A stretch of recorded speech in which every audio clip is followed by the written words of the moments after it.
안녕하세요. 김호준입니다. 국정원장 3명 전원 구속 혁명 중인가? 국정원장 3명 전원 처벌 비극적인 풍경. 국정원장 셋 다 구속 누가 웃을까? 어제자 조중동 사설 제목입니다. 조선일보는 이들이 전원 감옥 가는 상황은 혁명이 아니면 안 된다며 이들 혐의가 혁명을 방불케 할 만큼 중대한가 묻습니다. 중앙일보는 그 자리에 있었다는 이유만으로 관행을 따랐다는 이유만으로 법적 책임을 묻는 건 법적 편의주의에 불과하다 합니다. 동아일보는 국정원장은 대북 활동의 최전선에 있었던 사람들인데 이들을 모두 잡는 건 북한 좋은 일이란 논리를 펴니다. 북한 좋아할 일이라는 논리는 중앙일보가 다시 한번 반복합니다. 김관진 전 국방장관은 북한이 가장 무서워하는 군인인데 꼭 감방 보내야 하냐며 따집니다. 조중동 어디 모여서 같이 편집해야 합니까? 북한이 정말 좋아할 것은 북한이 아니라 자국민을 상대로 심리전을 하고 북한이 아니라 자국민을 사찰하는데 전력을 다했던 그 시절 그 국정원을 정말 좋아했겠죠. 같은 날 같은 말을 동시에 해대는 건 자유인데 그래도 좀 말이 되는 걸로 해야죠. 너무 후지지 않습니까? 김호준 생각이었습니다. 김관진 전 국방장관이 북한이 김정일이 가장 무서워했던 군인이었다. 이 논리를 동시에 사용하는데 조중동이 빨간편 선생님이 같은 선생님 같아요. 이분들이. 네, 그런 군한테 댓글 달라고 지시했던 사람들입니다. 네. 오히려 본래의 목적을 약하게 했던 이들인데요. 김정일 마음속에 들어가 봤나요? 예. 어디서 이런 독심술을 배웠는지. 학원을 좀 소개해 주시면 좋겠습니다. 가장 무서워하는지 알잖아요. 누가 무서워하는지. 자, 적폐 수사, 국정원 개혁. 그만하라는 기사가 계속 나와요. 손발이 아주 딱딱 맞고 같은 날. 그것도 좀 적당히 해야지. 옛날처럼 같은 날, 같은 논조로 같은 사설을 쏟아내면 여론이 그렇구나 하고 수긍하는 게 아니라 요즘은 뭐야 이거 짰어? 이러는 시대예요. 예. 회의를 다시 하시는 게 좋겠다. 조언을 드립니다. 모이는 건 좋은데. 자, 아무래도 이 지진 뉴스가 첫 번째죠. 네, 수능 연기.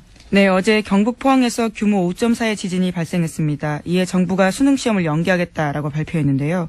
올해 수능은 일주일 미뤄진 다음 주 목요일인 11월 23일에 치러지게 됩니다. 1992년에 후기대학 입시 문제지가 유출돼서 시험 일정이 연기된 적은 있지만요. 천재지변으로 대입시험이 미뤄진 것은 처음입니다. 교육부가 수능을 연기한 것은 포항 지역 수능 시험장에서 적지 않은 피해가 발생했기 때문인데요. 시험장이 모두 14곳이었는데 점검한 결과 10곳에서 건물 균열 등 문제가 있었다라고 합니다. 이게 이제 컨디션 조절이 걱정이 되는 학생이나 부모들도 있겠죠. 예. 그리고 일주일 더 이제 마음을 졸이는 게 힘든 학생들도 있을 수 있고 뭐 각자 사정이 다르니까 불만도 당연히 있을 겁니다. 그렇죠? 예.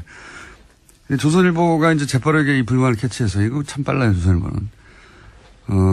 사회적 갈등을 최대화하는 방향으로, 예, 기사 논조를 잡았더라고요. 예. 포항을 생각하면 수능 연기가 맞지만, 예, 59만 수험생은 대혼란이다. 예. 잘못된 결정이라는 기조하에 조선일보가 오늘 아침에 기사를 냈던데. 그러면서 이제 일주일 후에는 자연재해가 다시 일어나지 않으려는 보장이 없다.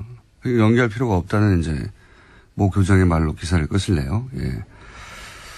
근데 제가 보기엔 말이죠. 이 결정은 안전의 문제이기도 하지만 실제 이제 시험장이 불안한 것도 있고요. 예. 집에 못 들어간 학생도 있거든요. 네, 그렇죠. 어제 정말 큰 지진이 일어났었거든요. 근데 이게 보다 근본적으로는 제가 보기엔 이건 철학의 문제예요. 조선일보 기사에는 이게 없으니까 자꾸 컨디션 얘기만 하고 있고 그 다음에 일주일 후에 뭐 지진 나지 말란 법 있어? 이런 얘기만 하고 있는데, 여진이 있을 수도 있죠, 실제. 네, 실제로 예. 지난해 9월에 경주에서 바로 다음날 46번이나 여진이 있었다라고 합니다.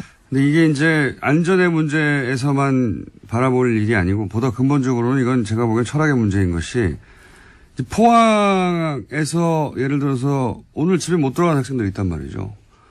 포항에서 시험장이 불안한 것도 있고 포항에서 여전히 있을 수도 있어요. 그러면 이 지역 학생들은 자기 잘못이 아닌데 명백히 불평등한 조건에서 시험을 치릅니다. 근데 그동안 우리 사회에서는 이렇게 소수가 예를 들어 불평등이나 불공평하거나 불만을 겪고 그럴 경우에 그런 불평등, 불공평은 다수의 편의를 위해서 참아야 한다. 그런 걸로 문제를 해결해 왔거든요. 근데 이번 결정은 정반대예요. 소수가 다수를 위해서는 그러니까 포항 학생들은 좀 희생이 되더라도 다른 학생들, 더 많은 학생들의 컨디션을 위하여 그러니까 소수가 다수를 위해서 희생해도 좋다. 이 철학을 뒤집은 거거든요, 그동안. 그러니까 지금은 만약 할 수만 있다면 다수가 조금 불편해도 소수에게도 공정한 기회가 주어질 때까지 다수가 다 함께 참아줘야 된다. 이런 철학이 여기 반영된 겁니다. 사실 그게 굉장히 중요한 거라고 봐요. 이런 식의 결정이 있지 않았거든요. 그러니까 이게 없으니까 컨디션 조절 얘기만 하는 거예요. 예. 시대가 바뀐 겁니다, 사실은. 이런 결정은. 그래서 저는 대단히 중요한 결정이라고 보는데, 예. 그렇게 세상이 바뀌고 있구나. 이게 철학이 그렇게 시대 정신이 바뀌고 있다. 이걸 못 보니까 계속해서 이런 얘기만 하는 겁니다. 그냥 학생들이 뭐 문제지를 던졌다느니 뭐 컨디션이 뭐 대단하다고요. 일주일 있다 조절하면 되죠. 무슨 대단한이라고 자꾸 그걸 가지고 얘기하는데. 뭐 생명과 안전보다 중요한 건 없으니까요. 예, 안전만 얘기해서도 안 되고요. 예. 안전도 물론 중요한데 근본적으로 철학이 바뀐 거예요. 이런 결정이 없었거든요. 할 수 있으면 그 소수도 공정한 기회가 주어질 때까지 다수가 참아주는 게 맞는 거거든요. 그게 중요한 거다. 이 결정의 철학은 그런 거라고 저는 봅니다. 예. 자, 뭐 일주일 연기된 거는 다들 아실 텐데, 예. 이 대목을 짚어주는 것이 없어서. 예. 다음 뉴스는 뭡니까? 네, 어제 정호성 전 비서관이 유죄 판결을 받았습니다. 박근혜 전 대통령의 지시를 받아서 최순실 씨에게 청와대 문건을 넘겨준 혐의가 인정된 건데요. 1심 재판부는 정 전 비서관에게 징역 1년 6개월의 형을 선고했습니다. 특히 재판부는 정 전 비서관과 박근혜 전 대통령의 공모관계를 인정했습니다. 자, 여기 중요한 대목은 이제 공모관계를 인정했다는 거죠. 예. 네, 그래서 판결문을 박근혜 전 대통령 재판부에 추가 증거로 낼 예정이라고 합니다. 자, 다음 뉴스는요? 네, 박근혜 정부 시절 국정원이 청와대에 상납한 돈이 30억 원 더 있다라는 오늘 아침 뉴시스 보도가 있었습니다. 그러니까 청와대로 들어간 특수활동비 규모가 70억 원에 달한다라는 건데요. 지금까지는 40억 원이 상납됐다라고 검찰 조사 밝혀졌는데 나머지 용처가 확인되지 않은 30억 원이 더 있다라는 겁니다. 이 중에 일부가 국회로 유입됐을 가능성도 거론되고 있습니다. 아마 국정원에서는 열심히 이제 해명을 했겠죠. 예, 어차피 정확하게 그 내용을 알 수는 없고 항목을 정해서 이건 뭐 대북 공장에 사용된다든가 이런 식으로 해명을 열심히 했을 텐데 어떤 해명으로도 그 설명이 안 되는 돈이 이제 30억이 비는 거죠. 예. 네, 그렇죠. 불법으로 사용됐다라는 건데요. 예, 3천만 원도 아니고 30억이 비는 건데 제가 보기에는 이제 40억 그 이전에 청와대에 상납했다는 40억보다 이 30억이 더 치명적일 수도 있겠습니다. 네. 어쨌든 30억이 더 나왔다. 근데 아무도 얘기를 하지 않고 있다. 그래서 네, 조사를 그렇죠. 하려고 한다. 여기까지고요. 이거는 그러니까 뭐 공작에 사용됐다고 하는데 정확하게 어떤 공작인지 모르겠다가 아니라 그런 거 다 빼고 나서 전부를 다 뺐는데도 이건 도대체 설명을 못하는 돈이 나온 거죠. 예. 이 돈이 더 치명적일 수도 있겠습니다. 자, 다음은요. 네, 관련해서 어제 검찰이 또 내용들을 이야기했는데요. 40억 원은 박근혜 전 대통령이 국정원의 특수활동비를 상납받아서 사적으로 사용했다라는 부분들을 밝혔습니다. 국가안보를 위해서 써야 할 돈이 최고위급 공무원에 의해서 사적으로 사용됐다라는 겁니다. 아, 참. 모두들 그런 거 아닐까? 이렇게 예상을 했었는데, 의상비, 미용, 주사 이런 거 아니었을까? 왜냐하면 그런 것들을 지속적으로 했는데도 불구하고 통장에서 돈이 빠져나가는 흔적이 없었다고 박근혜 전 대통령 했었으니까 그런 의심을 했었는지 검찰이 구체적으로 특정하지는 않지만 사적으로 사용됐다까지는 얘기를 한 거네요. 만약에 이 돈이 40억이 와서 온 거는 불법이라 하더라도 그 용처가 공적인 용도였다고 하면 정상창잡이 됐을 텐데 예, 이게 올림머리 하는데 써졌다면 단돈 몇십만 원이라도요. 밝혀지겠죠. 예, 다음은요. 이명박 전 대통령이 어제 귀국했습니다. 출국 때와는 달리 말을 아꼈는데요. 이런 가운데 바레인에 동행했던 이동관 전 홍보수석이 문재인 정부의 적폐청산을 강하게 비판했습니다. 이런 이야기인데요. 수사도 법과 제도를 허용한 절차 내에서 하는 거다라는 거고요. 완장 차면 아무 데서나 와서 무슨 짓이나 해도 되냐라는 다소 거친 이야기들을 했습니다. 많이 불안하신가 봐요. 예. 완장 차면 아무 데나 가서 아무 짓을 한 것은 그 정권이었죠. 그게 지금 바뀌어지고 있는 거고요. 예. 법과 제도가 허용하는 절차 내에서 하고 있어요. 걱정 안 하셔도 되고. 그리고 이제 지지율에 취해서 오버한다고, 예. 남 걱정할 때가 아닙니다, 지금.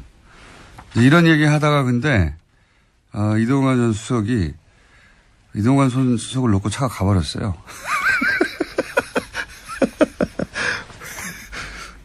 그래서 이걸 SBS에서 이런 짜투리 영상만 모여서, 예, 보도하는 뉴스 있지 않습니까?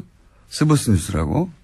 예, 저는 사실 8시 뉴스보다 이게 더 재밌던데, 거기에 잡힌 게 있습니다. 네. 그 클립 일부를 저희가 들려드리겠습니다. 여보세요? 아니, 그냥 가버리면 어떡해. 나를 태워 가야지. 어제 같이 귀국을 했었는데 이제 기자들과 함께 이야기를 하다 보니까 차를 놓쳐. 그 기자들이 이제 이동관 수석이 이런 말 하고 있으니까 계속 카메라 들이대고 마이크 들이대잖아요. 예, 물어보고 싶은 게 많으니까요. 막 쫓아가서 그런 사이에 차가 가버린 거예요. 버릴만 냅두고. 그래서 이동관 수석이 전화하는 장면입니다. 아니 날 두고 가면 어떡해 이렇게. 전체를 보면 더 재밌는데요. 예, 굉장히 재밌는 장면이었습니다. 자, 본인들을 걱정할 때다. 네. 5년 후 보자, 뭐 이런 얘기도 있던데, 예, 5년 후 말고 5주 후 본인들을 걱정할 때다. 자, 다음 순요. 네, 현재 국정원은 이건희 삼성전자 회장의 차명 계좌와 관련한 후속 조치를 진행 중입니다. 그런데 국세청이 2007년 이후에 발생한 관련 부당소득에 대해서만 과세 조치가 가능하다라는 판단을 내렸다는 주장이 나왔는데요. 더불어민주당의 박용진 의원의 이야기입니다. 그래서 국세청이 관련해서 기획재정부에 유권 해석을 요청했다라는 겁니다. 아, 이건 말이죠. 이게 삼성과 관련된 일이기만 하면 우리 정부 부처들이 굉장히 손만방인데요. 이게 2008년에 불법적인 차명 계좌가 드러났잖아요. 네, 그렇죠. 그렇죠? 그러면 2018년이면 아직 있어요. 그때 밝혀진 차명 계좌 전체에 대해서 과세를 해야 되는데 국세청 얘기는 뭐냐면 이제 이 제척기간, 소위 이제 부정행위가 입증된 제척기간 해가지고 2007년 혹은 2008년의 계좌에 들어있던 금액만 하겠다는 거예요. 근데 그때 이미 돈이 다 빠져나갔거든요. 그러면 뭐 과세할 게 없는 거예요. 이게 네, 말이 그렇죠. 안 되는 건데, 만약에 전화 박원지 기자가 네, 김은지입니다. 그리고 박용진 의원이고요. 네, 두 분을 합쳐놓으신 네. 건가요? 그러네요. 김은지 기자가 10년 전에 불법행위가 들켰다. 네, 안 했습니다. 그러면 그 행위 들켰을 때 들킨 돈 전체에 대해서 과세를 해야죠. 네, 그렇죠. 이 회장 같은 경우에는 차명계좌 개설이 1980년대부터 이뤄졌다라고 하는데요. 그런 것들을 고려하면 상당 금액의 소득이 과세 범위를 벗어나게 된다라는 겁니다. 과세할 게 없어지는 거예요. 네, 깡통계좌 과세. 이러면 안 됩니다. 거죠. 네, 이러면 안 되도록 뉴스공장에서 계속. 네, 김은지입니다. 아니, 뉴스공장에서요. 계속 저희가 주목하고 있겠습니다. 자, 하나 정도 더 하면 끝내야 될 것 같습니다. 오늘 리얼미터가 있어가지고요. 네, 시진핑 중국 주석의 특사가 내일 북한을 방문합니다. 중국 고위급 방북은 1년 9개월 만인데요. 이번은 방북을 통해서 북중 관계가 개선될지 관심이 쏠리고 있습니다. 그리고 저 뉴스도 또 나왔어요. 트럼프 핵버튼 네, 그렇죠. 제안하려고 하는. 예, 청문회가 지금 열리고 있는데요. 열렸습니다. 14일, 현지 시각으로 14일인데 미국 상원외교위원회가 관련한 청문회를 열었습니다. 미 의회가 대통령의 핵공격 명령 권한을 견제하는 청문회를 연 건요. 41년 만입니다.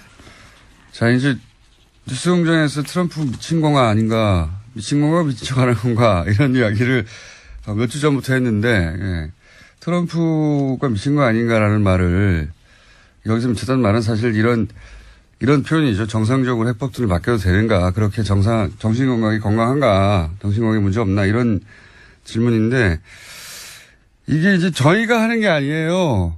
미 상원 외교위원회가 아예 청문회를 열어서 뉴스공장에서 했던 보다 더 강성 발언을 하고 있습니다. 네. 대통령이 돈키호테고 버튼을 언제 누를지 모르고 3차 대전을 끌고 갈지도 모르니까 권한을 제한해야 한다고 미국의 상원은 공화당이 지금 다수예요. 예, 공화당은 트럼프 대통령이 속한 당입니다. 공화당이 다수인 외교위원회에서 지금 이런 청문회를 하고 있어요. 우리가 생각하는 것보다 훨씬 트럼프 대통령의 정신건강에 대해서 미국 정치권에서도 걱정하고 있다. 네. 그렇습니다. 그래서 이 청문회 결과가 어떻게 될지 모르겠는데 상원도 그렇고 하원도 그렇고 똑같은 얘기가 나오고 있어요. 자, 오늘 여기까지 하겠습니다. 네, 시사인 시사인의 김은지였습니다. 감사합니다. 네. 안녕하십니까. 오늘 바빠요. 네, 빨리 하겠습니다. 네. 자, 수치를 쭉 읊어주세요. 네. 3주 동안 문재인 대통령이 70%대 지지율 유지했고요. 역시 올랐습니다. 2.2%포인트 오른 72.3%이고요. 지지율이. 부정평가는 0.5%포인트 내린 23.6%입니다. 그러니까 지난 9월 3주차에 북핵 이후에 65.6%로 가장 낮게 떨어졌거든요.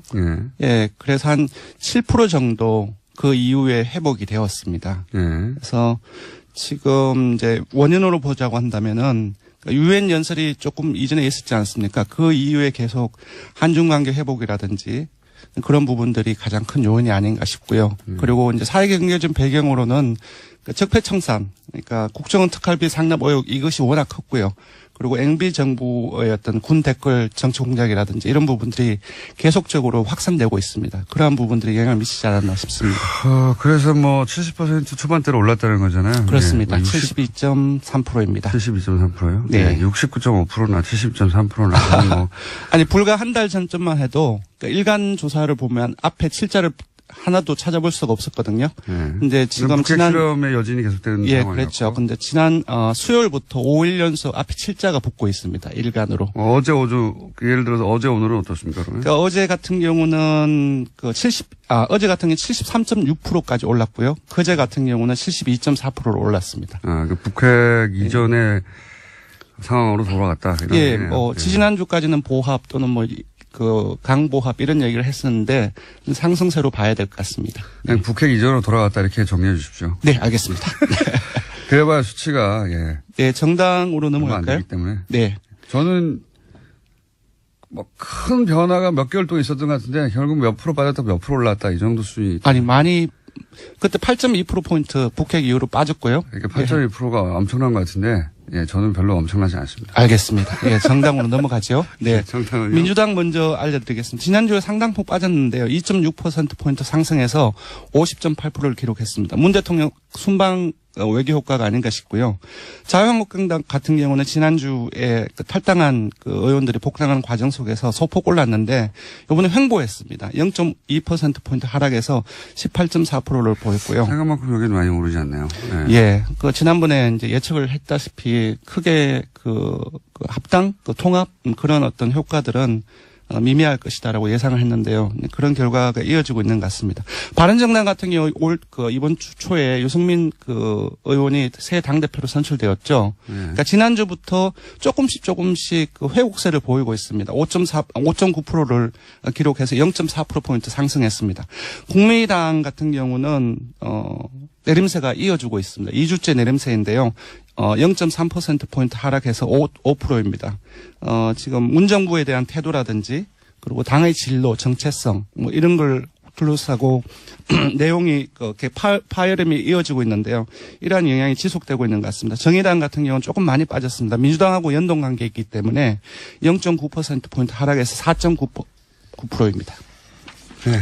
정당 지지율의 변화도 사실은 커야 1, 2%고, 작으면 대부분 0점대라서. 네. 하여튼, 지금 지형의 변화는 없다. 이게 계속 유지되고 있는 상황이고. 그렇습니다. 네. 대통령 지지율도 이제 북핵 직전이니까 한 3월이 되겠네요. 그렇습니다. 예. 지금 11월인데, 3월 이전으로 돌아갔다. 예. 그런 겁니까? 북핵이 트자마자 야권에서는 3월이 아니죠. 6월 아닙니까?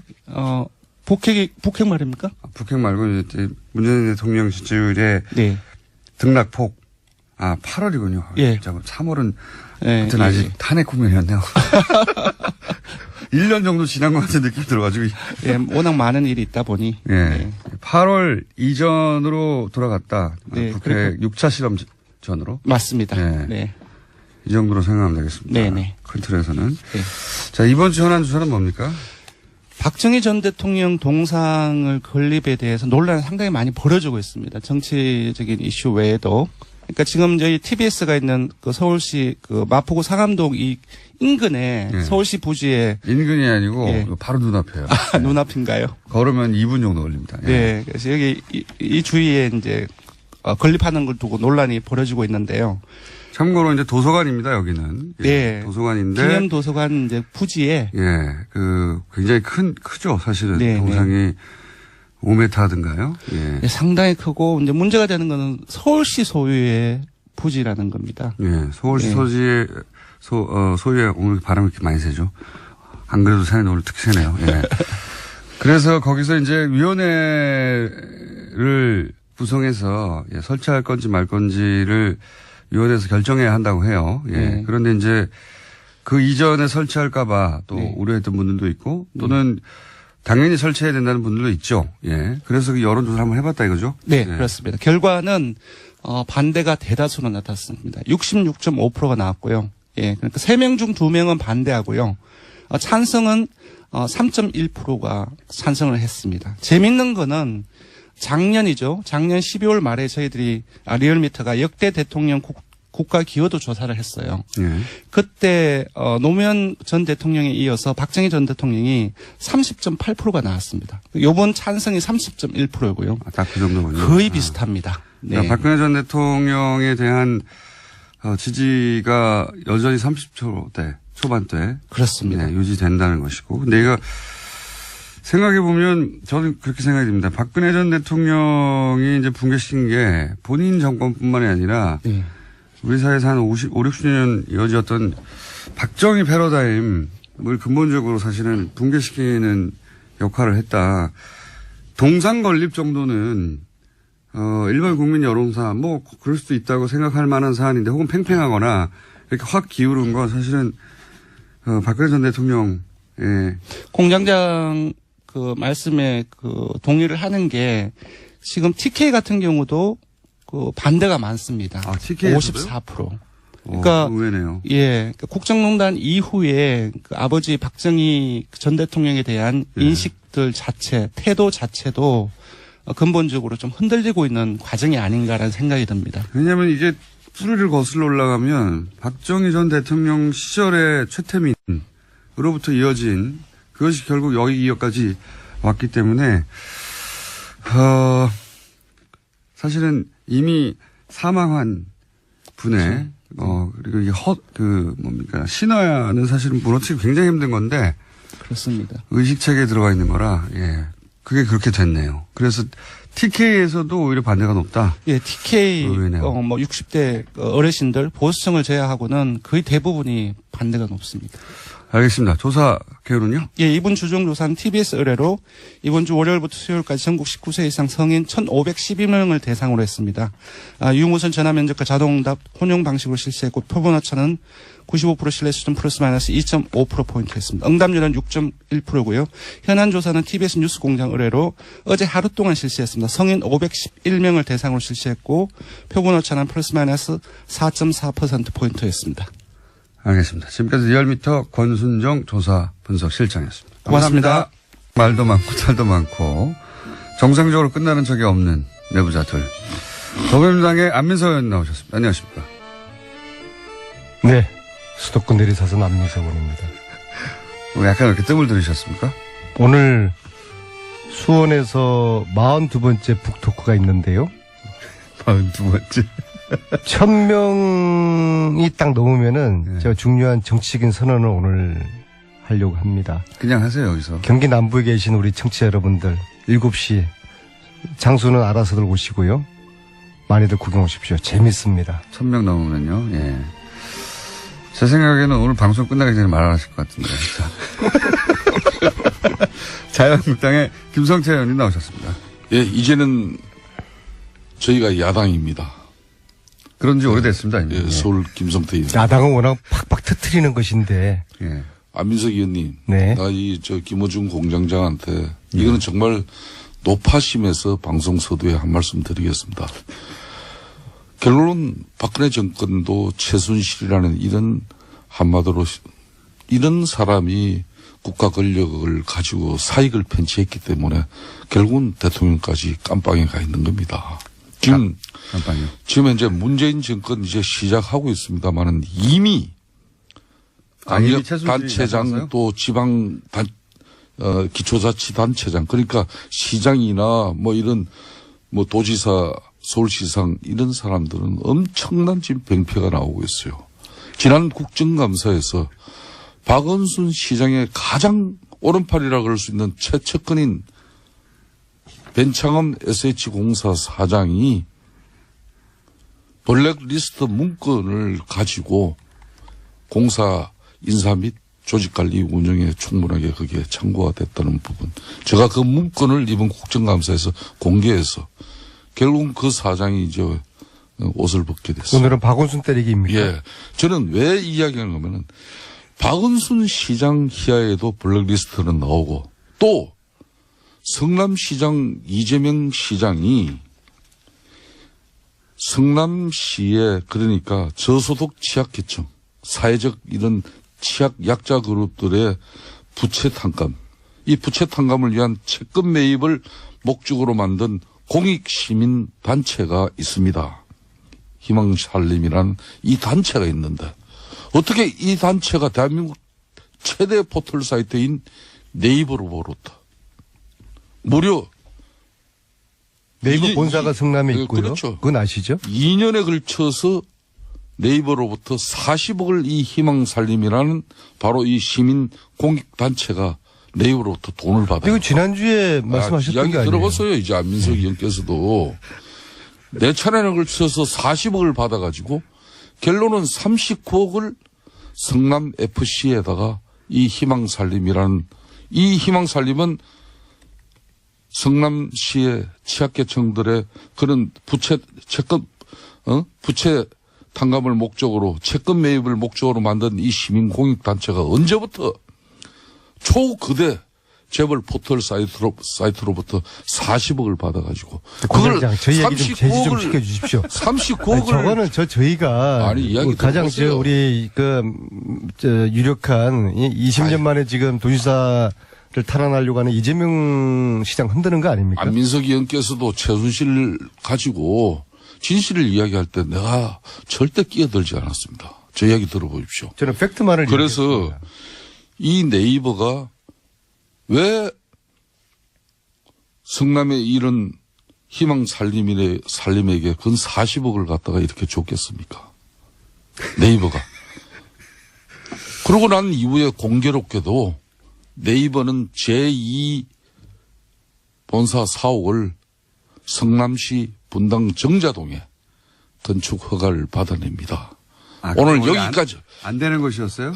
오늘 여기까지 딱 이야기하고. 책임질 수 있는 말씀이세요? 당연합니다. 예.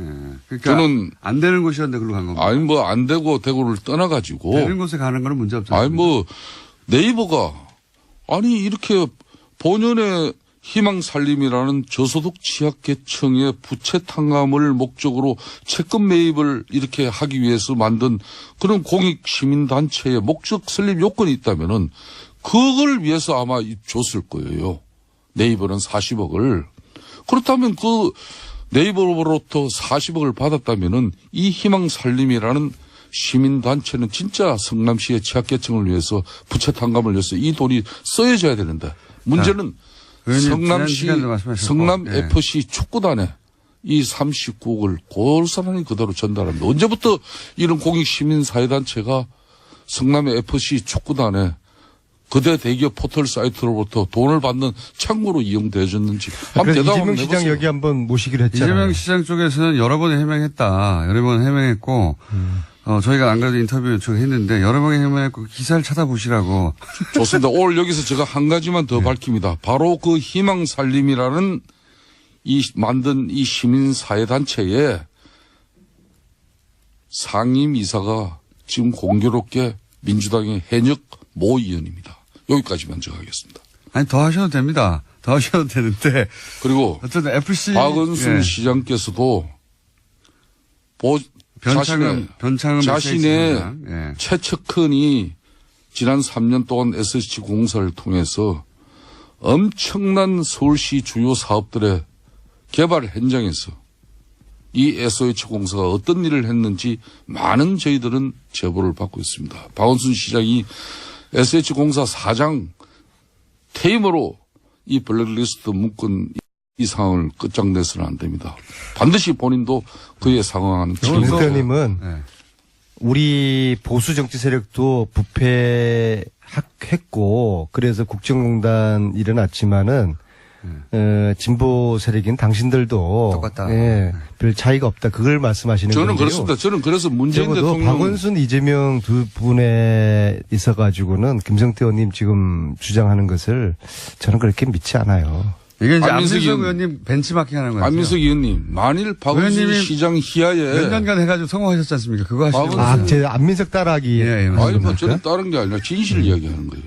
박원순 시장 최측근 SH공사 사장이 SH공사 1,500명 직원을 대상으로 그것도 최고위급 간부 1급 2급 간부들을 대상으로 박원순 시장하고의 관계 동그라미 세모 엑스표 그리고 진보 성향에 따라서 또 그런 구분 만일 그런 블랙리스트가 실제적으로 존재했다 그러면은 이거야말로 최순실 국정농단보다도 자, 가름할 수 있는 그런 예. 중요한 김성태 의원님, 예.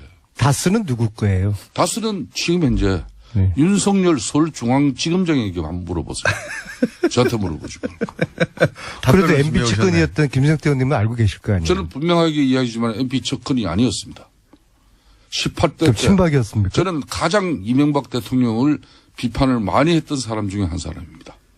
자, 여기서 여기까지만 하겠습니다. SH공사 얘기는 저희가 또 그 박원순 시장 혹은 뭐 서울시로부터 답변을 한번 요청 받아보고요. 우리가 이 자리에서 예. 서로에 대한 상대 당에 대한 어떤 정책과 비전을 신랄하게 공격하고 비판하고 선의 경쟁하는 자리가 돼야 되는데 저 아침부터 새벽밥 먹고 나오셔가지고 그 사람들 저렇게 막 네거티브 하시고 참 애처롭습니다. 아무리 지금 야당이 먹고 살 게 없다 할지라도 안민석 의원님. 좀 달리 포지션을 안민석 의원님. 잡으시면 안 됩니까? 그 최순실 국정농단을 네. 들고 사회정의와 공정한 세상 불평등을 없애야 된다고 그렇게 아니 최순실하고 목소리를 이재명하고 올릴 때는 그걸 언제입니까? 정치할 문제입니까? 야당일 때는 그렇게 서민약자 정의를 부르짖던 민주당의 중심 안민석 의원이 아니 이번에 홍종학 지금 현재 장관 청문회 끝나고 청문 보고서 채택 안 됐죠. 그런 장관 빨리 아니, 판단해 근데 줘야죠. 장관 청문회 하고 나면은 찬반 의견을 내서 채택을 해야 될 거 아니에요? 그럼 네. 야당은 반대 지금 하는 입장이니까 우리는 반대한다라는 의견을 내서 이걸 채택을 해줘야 되는데 채택 자체를 안 하는 거는 국회의 역할을 지금 방기를 하는 안민석 거예요. 의원님 입장 바꿔서 한번 이야기해 봅시다. 만일 저희 쪽에 장관을 이렇게 추천했는데 우리 장관 후보자가 수십억 대의 그런 상가를 쪼개기로 이렇게 정려받고 이 부의 대불림에 대해서 내로 남불 행태를 누구보다 많이 보였던 그런 지난 19대 국회의원 활동을 하신 분이에요. 그런 분들이 핵심 경제를 이끌어야 될 그런 부처의 장관 후보로서 아무 능력이나 요건도 갖추지 못했는데 말 한마디 하지 못하고 아니 그래서 야당은 부적격 의견이지 않습니까? 그죠? 그렇죠. 그러면 부적격 의견이라고 제가 명시를 하셔서 채택을 해 주세요. 그렇게 했죠. 그리고 김성태 그러니까 의원님 제가 하는 이야기는 안민석 의원님 문제는 민주당 내에서 한 사람이라도 이런 사람들에 대해서 문재인 대통령이 안 됩니다. 노라고 할 수 있는 사람이 있어야 문재인 대통령이 이 국민적 바람이나 이 국민적 신뢰, 이 지지를 기반을 가지고 끊임없이 우리 사회의 잘못된 부분을 바로 잡으면서 또 건강한 대한민국을 위해 갈 수 있는 거예요. 아니 눈 감지 마세요. 여야의 입장이 틀리잖아요. 저희들은 이 정도면은 장관으로서 무난하다고 보는 것이고 야당은 반대하니까 서로의 찬반 의견을 넣어서 청문회 보고서를 채택하면 되는 것이고요. 그런데 최순실 재산 몰수 이거는 안 합니까? 야당은 해야죠. 어떤 입장이에요? 하세요. 하십시오. 야당은 최순실 재산 몰수에 대해서 어떤 입장이에요? 안민석 의원님. 네. 왜 민주당 내에서도 최순실 재산 몰수 특별법에 흔히 말하는 법조인이 왜 그렇게 반대를 하는 사람들도 있어요. 저희들은 민주정당이니까 찬반 다 인정하고 존중하죠. 그래도 저희들은 120명 중에서 105분이 서명했는데 자유한국당은 단 한 분도 김성태 의원님 빼고 단 한 분. 한 분 있지 않습니까? 김성태 의원님도 사실 저한테 뭐 전문용어로 엮여서 하신 거죠. 진짜로 이게 엮여서 최순실재산 나는 몰수 의사 있습니까? 우리 자유한국당 김성태 의원님 빼고는 아무도 찬성하지 않은 거 아닙니까? 왜 찬성하지 않아요? 자유한국당 의원들 그렇게 배만하면 안 돼요. 예? 자유한국당이 만일 의견은 존중하는데 작년 이해할 수 없죠. 국회 대통령 탄핵 때도 자유한국당 의원 절반 이상이 우리 국민들의 분노를 받들어서 아무리 우리가 만든 대통령이지만은 최순실이라는 이런 한마디로 인간에 의해서 국가 권력이 사익으로 편취되어지는데 이용되어졌다면은 그걸 용납하지 못한 쉽게 말하면 집권당이 당시 새누리당이었습니다. 네, 다음 주 특별법 토론회는 제가 김성태 의원 꼭 나오실 그렇기 거죠? 때문에 지금 민주당도 건강한 당청 관계가 유지돼야 네, 알겠습니다. 문재인 대통령이 정말 훌륭한 대통령으로 될 수 있어요. 그래들이나 잘 하세요. 언제 권력 잡았다고 말해야 미국 비행기 한번 탔다고 그렇게 안민석 의원이 언제부터 그렇게 그게 달라졌어요? 그렇게 배가 아프세요? 시트가 뭐 그렇게 그 이야기 꺼내시고요. 근데 제가 지금 북토크를 한 40번 이상을 전국을 돌아보니까는요, 깜짝 놀란 게 국민들은 최순실 재산 몰수가 되었거나 앞으로 잘 될 줄 그렇게 알고 계셔요. 합시다. 하자니까요. 찬성하시는 자, 것이죠? 그러면 김성태 근데 의원님은 김성태 의원님 혼자만 하자 하시는 거 아니에요? 당내에서 하자고 자유한국당은. 이렇게 확 끌고 가려면 자리가 필요하지 않습니까? 원내대표라든가. 원내대표 이런 거? 공약으로 이거 한번 내걸어 보세요. 저는 자신 있습니까? 저는 지난번 최순실 국조특위 위원장을 하면서도 잘못된 것은 잘못된 것으로. 아니, 그럼 그때는 그랬죠. 의원님, 그 근데 이제 대신 잠깐만요. 불필요한 오해와 한 달쯤 있으면 편견이 있다면 그건 바로 잡아야죠. 한 달쯤 있으면 원내대표 있지 않습니까? 뭐요? 자영. 자영국당에 아니, 원내대표 있지 않습니까? 아니, 김호준 네. 공장장하고 안민석 의원께서 이 남해당 원내대표 선거 절대 초치지 마시길 바라겠습니다.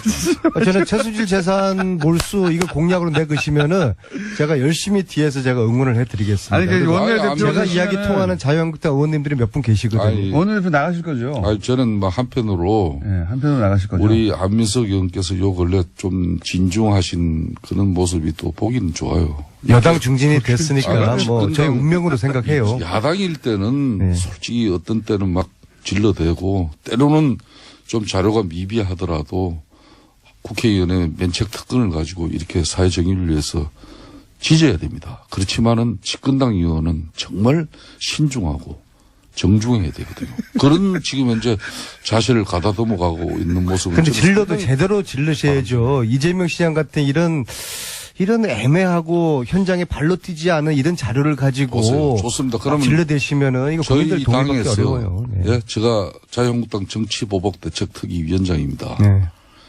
저는 최순실 국조특위 위원장 할 때도 당시 대통령 국가권력 우리 직관 등의 많은 동료 의원들이 있었지만은 국민들 눈높이에 맞춰야 된다는 게 저는 저 소신이었어요. 그렇기 때문에 이재명 시장과 박원순 시장도 잘못한 게 있다면 올바르게 국민들한테 평가받을 수 있도록 우리가 알려야죠. 이렇게 그 하시면 역할 되겠네요. 제가 하겠습니다. 오늘 42번째 안민석의 수원 북토크에 김성태 의원님이 깜짝 출연하시는 겁니다. 그래서 자유한국당에서도 최순실 재산 몰수 이거 함께 추진하겠다. 그러니까 내가 개인- 앞장서겠다. 제가 궁금한 건 그렇게 개인으로서 한번 오늘 오시죠. 수원에. 개인으로서는 이미 이제 그 법안 이름을 올리셨으니까 제가 궁금한 건 자유한국당의 이제 다른 의원들도 환수법에 동참하자고 하려면은 의원님한테 힘이 필요한데 원내대표 곧 있으니까 여기 나가시냐 이거죠. 나가셔서 저는 원내대표 뭐 조만간에 저에 대한 출마에 대한 입장을 나가시는군요. 어, 나가시면 말씀하시나 보구나. 나가시면 만약 원내대표 되면 이 재산 환수법 관련해 가지고 안민석 의원께서 예. 정말 최순실의 국정농단을 위한 사익을 편취한 그 부분을 국가재산으로 환수 몰수하기 위한 그런 노력이라면 저는 협조합니다. 그 대신 그래요? 네, 아니, 감사합니다. 개인적으로 말고 그 이상으로 해서 그 차이는 이걸 어디서 정쟁이나 갈라집니까? 정치적 목적에 또 네. 패닉을 취하기 위한 그런 수단으로 이걸 가져가면 그거는 저는 그걸 우려해가지고 민주당 내 동료 의원들도 이 법에 대표님, 예. 별로 대표님이래 내가. 이렇게 초를 치고 있으니 참. 아니, 원내대표가 실제로. 상대는 누구예요? 상대가 가장 그러니까 유력한 상대가. 잠깐만, 하나만 약속받고. 실제 만약에 원내대표 출마하시고 원내대표가 되시면 최순실 재산환수법에 다른 자유한국당 의원들도 참여하도록 만들겠다. 저는 아직까지 아무런 위치에 있지도 않는 사람입니다. 만약에 된다면요. 근데 된다면 저는 아직 출마의 입장도 공식적으로 표명하지 출마하신다면 그렇기 때문에 저는 지켜보십시오. 사람이라는 것은 지금까지 살아온 저의 삶이나 족적을 가지고 그러면 평가를 그 하는 거지. 전제를 달고 출마하시고 당선되시면 이거는 하시는 걸로 그럼 같이. 그런 제가 김원중 공장장한테 강요받지 않아도 예. 우리 국민들의 다 알아서. 분노와 예? 네. 왜 국가 권력이 어느 개개인의 이익을 위해서 존재해야 됩니까? 그거는 용납할 수 없는 거 아닙니까? 그러면 원내대표 되시면 그걸 같이 하시는 것으로 예, 힘차게 약속을 꼭 그러면은 뭐 고개를 끄덕끄덕 하셨어요. 그럼요. 고개를 그럼요. 끄덕끄덕. 네, 좀 촬영이 되는 거니까. 촬영이 돼 그리고 있습니다. 오늘 저녁에 수원 북토크 쇼. 북토크 그만 얘기하시고. 아니, 책 팔아서 빨리 독일 한번 또 갔다 와야 되는데요. 제가 정중하게 제가 초대할게요. 상대편 원내대표. 안민석 의원께서 후보. 북토크 정말 고생하시면서 잘 하시는데 아무리 뭐 같은 동료 의원을 하루 전이라도 뭐 일정을 말씀해 주셔야지. 저도 지금 바쁩니다. 예? 본인만 바쁜 게 아니고. 예? 원내대표 라이벌은 누굽니까? 홍문정 의원인가요? 그거는 뭐 언론 기사를 보셔가지고 다 잘 하실 거 아닙니까? 저는 적어도 그러니까 여야를 나가시네. 불문하고서 나가시는군요. 예. 원내대표 되셔도 나오시는 거죠 여기? 아니 뭐 몇 번 이 방송이 예. 많은 제가 살아가면서 이 방송처럼 괴롭힘을 많이 당한 방송. 나도 복수를 해야죠. 저도 뉴스공장 때문에 정치 인생이 많이 엉클어졌어요. 안민석 의원하고 김성태 의원님만 피해본 게 김호중 아니에요. 공장장하고 내가 같이 해가지고 얼마나 내가 힘든 시절을 많이 보냈는지 모릅니다. 그렇기 그렇지만 때문에 내가 굳건하게 아, 또 섭니다. 원내대표 되셔도 나오시는 것으로 그러면 뭐 일정 부분은 제가 일정 부분. 뭐 하루아침에 내가 이렇게 뭐 하루 아침에. 나는 제일 중요한 게 신의를 중요하게 생각합니다. 예. 그럼 당을 왜 옮기셨어요? 그래서 그때 뭐 저를 얼마나 괴롭혔습니까? 그런데 왜 이번에는 별로 안 괴롭히다 보니까 또. 이번에는 뭐 이제 대세가 기울었지 않습니까 사실. 가신 분들도 별달리 욕도 안 먹고 그냥 그 안에서 그죠? 그 자유한국당 조용히 의원님들은 흡수. 다스가 누구 거라고 보세요? 저는 근데 이제 그거는 그 진실은 최순실 돈은 국민의 돈이라는 건 맞는데, 그죠? 다는 아니지만 다스는 누구 거라고 자유한국당 의원님들은 생각하세요? 그런 이야기들 하시지 않았어요? 의원님들 모여서? 오늘 안민석 의원께서 또 최순실 국정농단 파듯이 한번 파보세요. 그리고 지금 현재 정권도 넘어가 있는 상태고 중앙지검의 윤석열 지검장이 의지를 제가 가지고 두더지입니까? 저 이제 파는 거 그만하고 저는 요즘 정책과 비전을 만들어내는 여당 의원으로서의 역할에 굉장히 많은 시간을 할애하고 진짜 있고 뭐. 이게 시리즈로 앞으로 1, 2, 3탄 한 10탄까지는 계속 터질 거고요. 예. 조금 그걸 기대해 주시고요. 이제 안민석 파는 거 의원이- 이제 안 합니다, 저는. 안민석 의원이 요즘 확실히 달라졌어요. 네. 뭐 우리 집 아이만 달라진 게 아니고 안민석 의원도 달라진 게 저는 대단히 요 근래 행복으로 느낍니다. 아, 그게 그렇게 읽혀집니까? 좀 달라졌어요. 집권당은 네.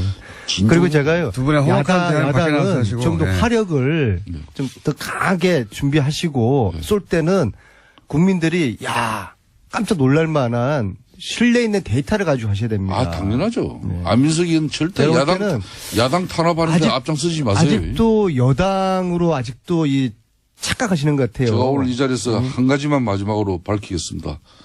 국정원의 특수활동비는 어떤 경우도 잘못 쓰여져서는 안 되겠죠. 혹시 국회의원들이 국가 저걸 안보 받은 정보를 돈 위해서 받은 사람이 써줘야 있을까요? 되는 거고 만일 이 부분이 국정원의 특수활동비로 민주당의 모 인사들이 의원들이 만일 연루가 되어 있다면은 이건 대단한 민주당이 아마 치명적인 상황이 될 수도 아니, 그게 무슨 있다는 걸 말씀이세요? 분명히 말씀. 저희 당에 국정원의 특수활동비를 받은 의원이 있다고 보세요?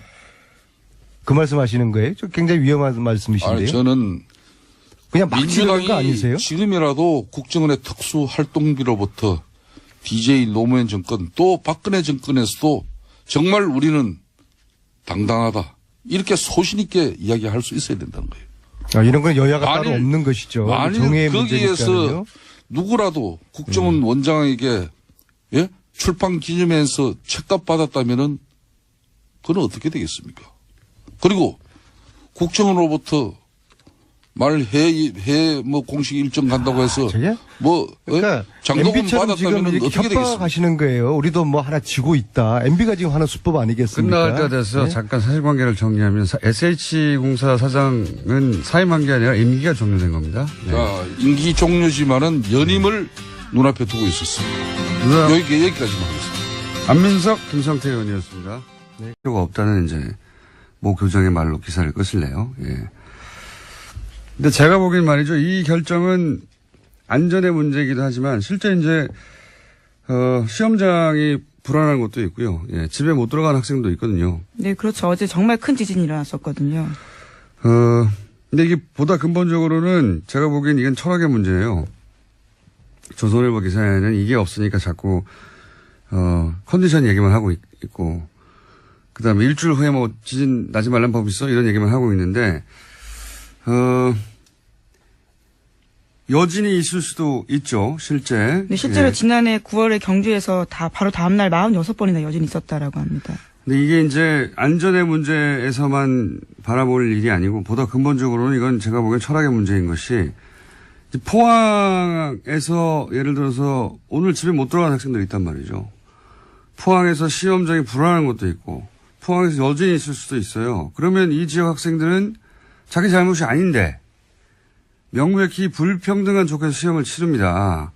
근데 그동안 우리 사회에서는 이렇게 소수가 예를 들어 불평등이나 불공평하거나 불만을 겪고 그럴 경우에 그런 불평등, 불공평은 다수의 편의를 위해서 참아야 한다.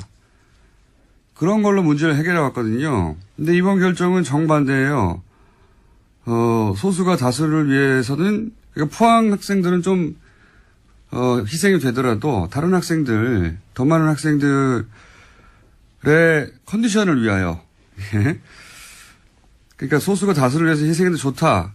이 철학을 뒤집은 거거든요, 그동안. 그러니까 지금은 만약 할 수만 있다면 다수가 조금 불편해도 소수에게도 공정한 기회가 주어질 때까지 하는지. 자, 적폐 수사, 국정원 개혁. 그만하라는 기사가 계속 나와요. 손발이 아주 딱딱 맞고 같은 날. 그것도 좀 적당히 해야지. 옛날처럼 같은 날, 같은 논조로 같은 사설을 쏟아내면, 여론이 그렇구나. 하고 수긍하는 게 아니라 요즘은, 뭐야, 이거, 짰어? 이러는 시대예요. 예. 회의를 다시 하시는 게 좋겠다. 조언을 드립니다. 모이는 건 좋은데. 자, 아무래도, 이, 지진 뉴스가 첫 번째죠. 예, 수능 연기. 네, 어제 경북 포항에서 규모 5.4의 지진이 발생했습니다. 이에 정부가 수능 시험을 연기하겠다라고 발표했는데요. 올해 수능은 일주일 미뤄진 다음 주 목요일인 11월 23일에 치러지게 됩니다. 1992년에 후기대학 입시 문제지가 유출돼서 시험 일정이 연기된 적은 있지만요. 천재지변으로 대입시험이 미뤄진 것은 처음입니다. 교육부가 수능을 연기한 것은 포항 지역 수능 시험장에서 적지 않은 피해가 발생했기 때문인데요. 시험장이 모두 14곳이었는데 점검한 결과 10곳에서 건물 균열 등 문제가 있었다라고 합니다.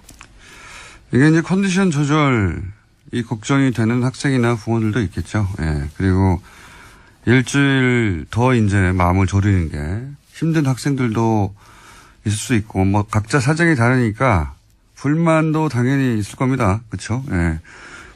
조선일보가 이제 재빠르게 이 불만을 캐치해서 이거 참 빨라요, 조선일보는. 사회적 갈등을 최대화하는 방향으로, 예, 기사 논조를 잡았더라고요. 예. 포항을 생각하면 수능 연기가 맞지만, 예, 59만 수험생은 대혼란이다. 예. 잘못된 결정이라는 기조하에 조선일보가 오늘 아침에 기사를 냈던데. 그러면서 이제 일주일 후에는 자연재해가 다시 일어나지 않으려는 보장이 없다. 연기할 필요, 다수가 다 함께 참아줘야 된다. 이런 철학이 여기 반영된 겁니다. 사실 그게 굉장히 중요한 거라고 봐요. 이런 식의 결정이 있지 않았거든요. 이게 없으니까 컨디션 조절 얘기만 하는 거예요. 예. 이 시대가 바뀐 겁니다, 사실은. 이런 결정은. 그래서 저는 대단히 중요한 결정이라고 보는데, 예. 그렇게 세상이 바뀌고 있구나. 이게 철학이 그렇게 시대 정신이 바뀌고 있다. 이걸 못 보니까 계속해서 이런 얘기만 하는 겁니다. 그냥 학생들이 뭐 문제지를 던졌다느니 뭐 컨디션 조절이 컨디션이 뭐 대단하다고요. 일주일 있다 조절하면 되죠. 무슨 대단한 일이라고 자꾸 그걸 가지고 얘기하는데. 저 생명과 안전보다 중요한 건 없으니까요. 예, 안전만 얘기해서도 안 되고요. 예, 예. 안전도 물론 중요한데 근본적으로 철학이 바뀐 거예요. 이런 결정이 없었거든요. 할 수 있으면 그 소수도 공정한 기회가 주어질 때까지 다수가 참아주는 게 맞는 거거든요. 그게 중요한 거다. 이 결정의 철학은 그런 거라고 저는 봅니다. 예. 자, 뭐 일주일 연기된 거는 다들 아실 텐데, 예, 이 대목을 짚어주는 것이 없어서. 예. 다음 뉴스는 뭡니까? 네, 어제 정호성 전 비서관이 유죄 판결을 받았습니다. 박근혜 전 대통령의 지시를 받아서 최순실 씨에게 청와대 문건을 넘겨준 혐의가 인정된 건데요. 1심 재판부는 정 전 비서관에게 징역 1년 6개월의 형을 선고했습니다. 특히 재판부는 정 전 비서관과 박근혜 전 대통령의 공모관계를 인정했습니다. 자, 여기 중요한 대목은 이제 공모관계를 인정했다는 거죠. 예. 네, 그래서 판결문을 박근혜 전 대통령 재판부에 추가 증거로 낼 예정이라고 합니다. 자, 다음 뉴스는요? 네, 박근혜 정부 시절 국정원이 청와대에 상납한 돈이 30억 원 더 있다라는 오늘 아침 뉴시스 보도가 있었습니다. 그러니까 청와대로 들어간 특수활동비 규모가 70억 원에 달한다라는 건데요. 지금까지는 40억 원이 상납됐다라고 검찰 조사 밝혀졌는데 나머지 용처가 확인되지 않은 30억 원이 더 있다라는 겁니다. 이 중에 일부가 국회로 유입됐을 가능성도 거론되고 있습니다. 아마 국정원에서는 열심히 이제 해명을 했겠죠. 예, 뭐, 어차피 정확하게 그 내용을 알 수는 없고, 항목을 정해서 이건 뭐, 대북 공장에 사용된다든가, 이런 식으로 해명을 열심히 했을 텐데, 어떤 해명으로도 그 설명이 안 되는 돈이 이제 30억이 비는 거죠. 예. 네, 그렇죠. 불법으로 사용됐다라는 건데요. 3천만 원도 아니고, 30억이 비는 건데, 제가 보기에는 이제 40억 그 이전에 청와대에 상납했다는 40억보다 이 30억이 더 치명적일 수도 있겠습니다. 네. 어쨌든 30억이 더 나왔다. 근데 아무도 얘기를 하지 않고 있다. 그래서 네, 조사를 그렇죠. 하려고 한다. 여기까지고요. 이거는 그러니까 뭐 공작에 사용됐다고 하는데 정확하게 어떤 공작인지 모르겠다가 아니라 그런 거 다 빼고 나서 전부를 다 뺐는데도 이건 도대체 설명을 못하는 돈이 나온 거죠. 예. 이 돈이 더 치명적일 수도 있겠습니다. 자, 다음은요. 네, 관련해서 어제 검찰이 또 내용들을 이야기했는데요. 40억 원은 박근혜 전 대통령이 국정원의 특수활동비를 상납받아서 사적으로 사용했다라는 부분들을 밝혔습니다. 국가안보를 위해서 써야 할 돈이 최고위급 공무원에 의해서 사적으로 사용됐다라는 겁니다. 아, 참. 모두들 그런 거 아닐까? 이렇게 예상을 했었는데, 의상비, 뭐, 미용, 주사, 이런 거 아니었을까?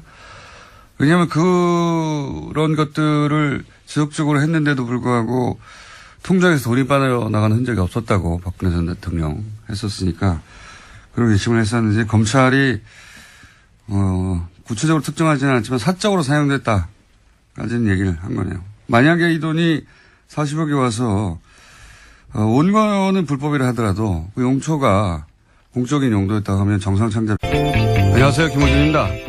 국정원장 3명 전원 구속 혁명 중인가? 국정원장 3명 전원 처벌 비극적인 풍경.